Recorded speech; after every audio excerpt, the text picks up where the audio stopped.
Hi everyone, this is Hannah and Kaylin back again with Double Talk. In late January 2013, Canadian college student Elisa Lam touched down in California. Over the next few days, she'd live a true tourist's dream, visiting the San Diego Zoo, Los Angeles' famous last bookstore, and even attending the taping of a TV show. She was last seen alive in the now infamous elevator footage at LA's seedy Cecil Hotel, where she would soon go missing and not be found for almost 3 weeks, in a water tower on the roof of the Cecil. Elisa's case has become one of the most well-known true crime mysteries of the last decade, in part due to the eerie elevator footage and conspiracy theories surrounding the cause of her death. Last month, Netflix released a fascinating 4-part series covering the bizarre case from all angles, and today we are speaking with its Emmy Award-winning director, Joe Berlinger, who is giving us an inside look at the documentary and what he really thinks happened that day at the Cecil Hotel. The Elisa Lam case is one of the most notorious true crime cases in recent history, but your documentary is by far the most extensive coverage that I've seen on it. I mean, you cover the facts of the case, you cover all the conspiracy theories, but I'm wondering what inspired you to tell Elisa Lam's story? I was fascinated by the fact that the web sleuth community and people in general, even though the case is resolved, people still feel something nefarious has happened. And so that fascinated me. So instead of leaning into the horror story or the ghost story aspect of it, I really wanted to dissect the case and show people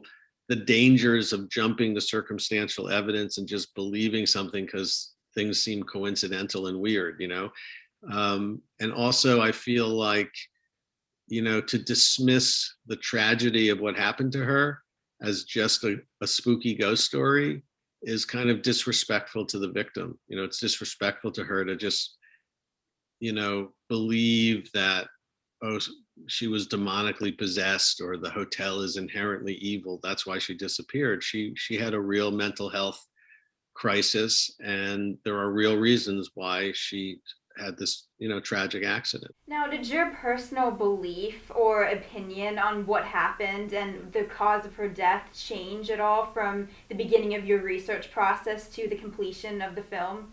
I pretty much knew what I was getting into when we started. The degree to which some of these conspiracy theories seem believable, I didn't fully know all aspects of it, but I knew pretty much that the only reason that I would want to tell the story is to do it in the opposite way that it's been done in the past. And in the past, people want to take advantage and lean into all the conspiracy theories. And I felt like it was more appropriate to tell the story by debunking those while taking people on the same journey that all the web sleuths went on themselves and gravitating towards some of these strange coincidences, because the coincidences are very strange. I mean, I've never seen a case that has so many circumstantial pieces of strange coincidences, from the Lam Eliza tuberculosis test to the plot of Dark Water being so similar to what happened to Elisa Lam.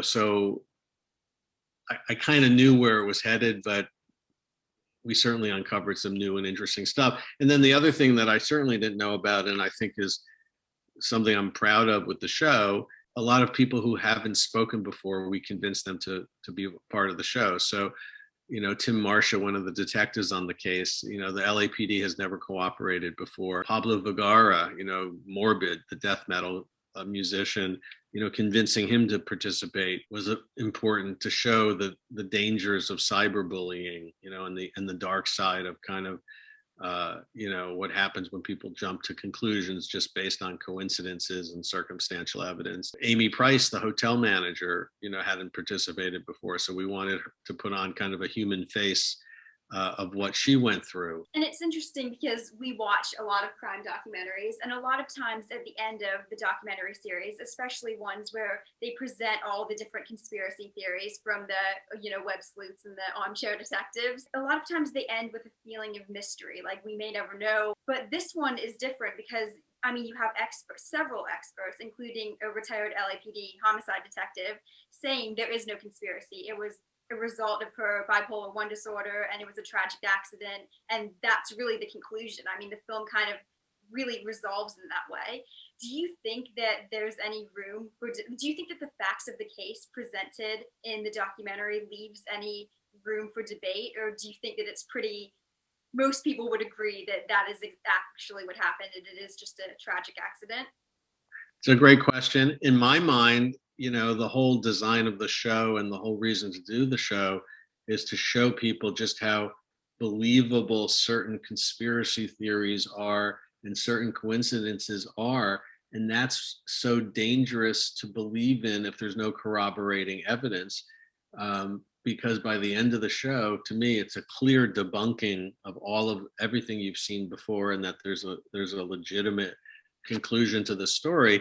What's been fascinating is there's still people, like I would say 25% of the people who are commenting about the show continuing to believe that it's not an open and shut case, that it's not resolved, that it's, that there's still a mystery. And I scratch my head when I look at the whole series and know what our intention was and how it was designed.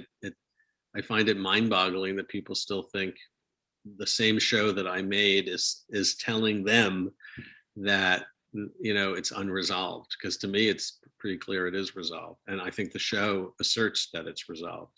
As a director, when you set out to do like a crime documentary, do you as a director allow your personal opinion as to what happened guide your research and who you reach out to, or is that the same thing as bias, where you have this idea in your head and you're trying to give both sides, but at the same time, like if your research is being led by your own beliefs and that gives you ideas and kind of tangent to go on, is that something that you stay away from as a director, or is that actually what helps you tell the story in a new way? Not every kind of show is the same kind of show. This to me was the first time where I really had a pretty formed belief prior to the start of it.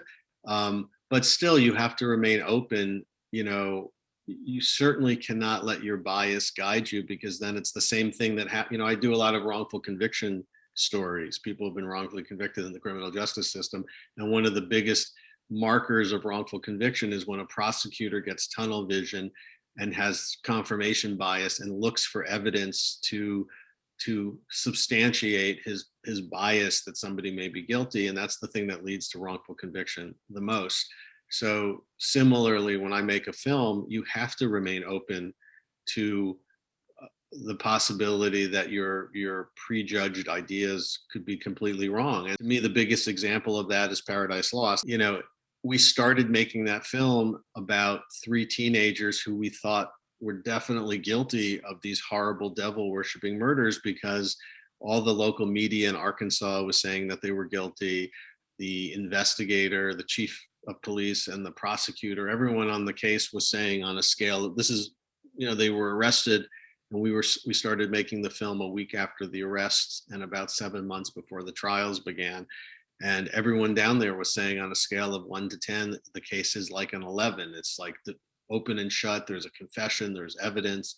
And so I thought we were making a film about 3 guilty teenagers who were so disaffected with life that they could do something horrible, like take 3 8-year-old boys into the woods and sacrifice them to the devil in this satanic ritual. That's what they were accused of, and that's what I thought we were making a film about. And if I had allowed that belief to guide our filmmaking and guide the investigation, I would have missed the story completely, which is halfway through the filming, we decided that no, actually these guys are innocent and they've been arrested for a crime they didn't commit. It's very important as a director or a reporter or any kind of investigator that you leave your personal feelings behind and just objectively look at the evidence. The case does spotlight a lot of the Cecil Hotel's history of violent crime and murder, but then it's no longer really a piece of the Elisa Lam puzzle, specifically once you draw the conclusion that Elisa Lam's death was not the result of foul play. Say you were to take away this idea of the Cecil Hotel as a character, do you think that as many people would be interested in the case as they are if they don't have this like looming idea that if things were bound to go wrong at the Cecil Hotel and there's hauntings and there's crime? Do you think that is more what interests people as opposed to the actual case itself? I think it's the combination of the two. I think you can't remove one aspect from the other. I think the case attracted all of this attention and the elevator footage went viral precisely because it's from this hotel with a spooky past. And so people allowed themselves to fall down these rabbit holes of assuming that because it's a hotel with this dark history, that something supernatural or evil, befell Elisa Lam. And so I think that's what got people, that's what made the elevator footage go viral. That's what attracted all the web sleuths that wanted to solve the crime. I think if she had been staying at the Beverly Hills Hotel on the other side of town and there was elevator footage of someone who went missing, I don't think anyone would have ever heard of this case. So I think the two are inextricably linked. And at one point in the documentary, the Skid Row researcher said that people are almost more scared of the idea that there isn't a murderer out there than the idea that there is a murderer out there. And I think that's so interesting. What do you make of that? It's one of the reasons that, true crime is so popular, although I hate that phrase. I think of myself more as a social justice filmmaker than a true crime filmmaker, because the phrase true crime, conjures up this image of just kind of wallowing in the misery of others for entertainment purposes. And any story I tell, I hope there's some social justice or societal comment to be made. There was an SNL sketch, I know you've seen it. The actors in the sketch were joking about how these days it's commonplace to relax by watching crime documentaries. I cringed a little bit because I knew, with Cecil Hotel being in the center of that skit. I mean, that, it's a strange thing. True, it seems like true crime has never been more popular, but with that, I think the backlash against it has never been so strong. Some people are really offended by this genre, and I understand why people are offended by some aspects of this genre. I mean, you cannot, again, I always avoid telling a story unless there's some larger reason to tell it. The Elisa Lam case is very much about, mental health issues, about the shameful creation of the Skid Row area that is a blight in Los Angeles, the treatment of homelessness, the treatment of people with mental health issues. There's a lot of stuff going on in the documentary. And most importantly, this knee-jerk reaction to believe in conspiracy theories, and circumstantial evidence without corroborating evidence. But that skit on Saturday Night Live does touch into a truth that human beings seem to be fascinated by stories of crime. Is that a bad thing? If you take somebody's death and just treat it as another story, that's a terrible thing. But if you're going to do something with the story to reflect on larger issues, for example, when I did the Ted Bundy tapes and the Extremely Wicked with Zac Efron, before I agreed to do those projects, I asked my 22-year-old and 26-year-old, actually they were 20 and 24 at the time, I asked them if they knew who Ted Bundy was. And neither one of them knew who Bundy was, and they're very bright young women like yourselves. And I said, well, ask some of your friends. And they got back to me and said that most people have no idea who Ted Bundy is. So for me, it became, because the lessons of Bundy are so important, particularly for a younger generation. The lesson of Bundy is just because somebody looks and acts a certain way, it doesn't make them trustworthy, and that's a lesson I wanted my daughters to have, that I want you guys to have. I want the younger generation to understand that just because somebody is charming and good looking and trustworthy doesn't mean you should trust them, because we want to believe that a serial killer is a monster 100% of the time, and because if a serial killer is a monster 100% of the time, then they're easily identifiable and then you can avoid them, but it's not so simple. Most evil that's done in the world is done by people you least expect and most often trust. And that's the reason I wanted Zac Efron in particular to play Bundy, because for a certain demographic, including your own, I would imagine, Zac Efron is a guy who can do no wrong. You feel like you know him. You feel like you can trust him, even though 99% of the people out there have never met Zach and have no idea who he really is in real life, but you just trust him and like him. So who better to portray that phenomenon? And so for me, there's again, there's a lot of irresponsible true crime that just wallows in the misery of others for no greater reason than to tell a story on TV and on to the next. And I think that's what the SNL skit was kind of spoofing. But there's a lot of responsible true crime. There's, my own work has gotten innocent people out of prison. That's a reason to tell stories. My own work has, and not just me, other people, I want young college-aged women to be aware of the Ted Bundy lessons, because in this era of internet catfishing, or you can get into an Uber and it's not an Uber driver, it's somebody pretending to be one. People just need to be reminded you just can't blindly trust people. As sad as a lesson that is, that's the truth. I wonder if the uptake of interest in true crime, or what at least feels like a renewed interest in true crime among especially younger people, is the fact that they feel part of it. I mean, look at Don't F with Cats and your work here. The armchair detectives are becoming truly, I mean, they helped solve the Don't F with Cats case, are becoming true part of solving these crimes.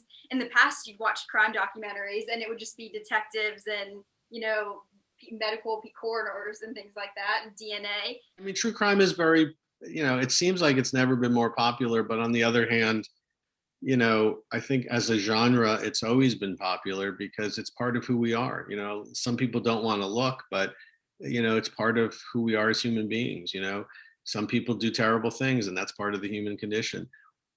People, some of us wonder, what would we do in that situation? If I lived in Nazi Germany, would I be somebody who looked the other way, or would I have helped, people before they were sent to the gas chambers?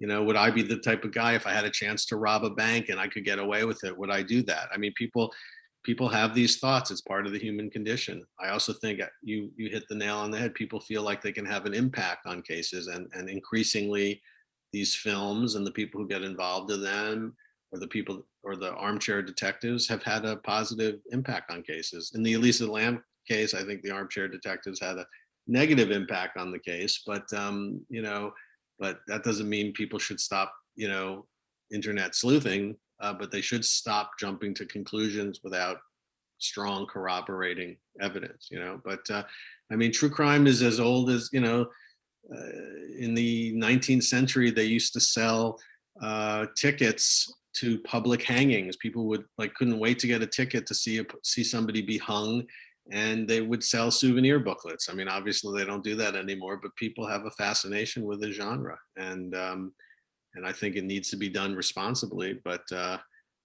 yeah, I thought the SNL skit was, I cringed a little, but I also my wife and I fell out of our bed laughing. It was hysterical. I cringed, and then we high-fived each other and crying with laughter, and fell out of bed. You have to laugh. That's awesome.